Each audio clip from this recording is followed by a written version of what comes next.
अस्सलामुअलैकुम वीवर, क्या हाल है। उम्मीद है आप खैरियत से होंगे। बहुत ज़बरदस्त खबरें लेकर एक बार फिर मैं हाजिर हूं।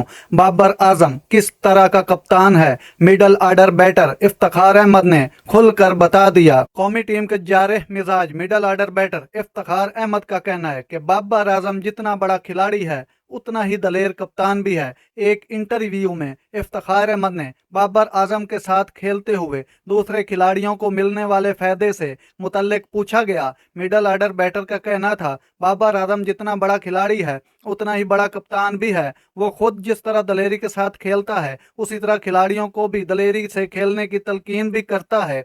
इफ्तिखार अहमद का कहना था, बाबर आजम हमेशा पूरी टीम को सपोर्ट करता है और तमाम खिलाड़ियों से कहता है कि अगर आपको बैटिंग बॉलिंग फील्डिंग में या फिर किसी भी किस्म का कोई मसला है तो मुझे बताएं, मैं उसका कोई हल निकाल लूंगा। लेकिन बात को दिल में मत रखें, हमारा बहुत अच्छा टीम कम्बिनेशन बना हुआ है। कौमी ऑलराउंडर का कहना था, तमाम पाकिस्तानियों से दरखास्त करते हैं कि हमारे लिए दुआ करें कि हम एशिया कप जीत जाएं और ये खुशी हम अपने पाकिस्तानियों को दें। याद रहे, पाकिस्तान की मेज़बानी में एशिया कप का आगाज़ 30 अगस्त से होने जा रहा है। एशिया कप के चंद मैचेस पाकिस्तान में होंगे जबकि ज्यादातर मैचेस श्रीलंका में होंगे। नादरीन, ये थी आज की जबरदस्त खबर जो मैंने आप लोगों तक पहुंचाई। अगर मेरा वीडियो अच्छा लगा हो तो मेरे चैनल को सब्सक्राइब जरूर करके जाइएगा। अल्लाह हाफिज।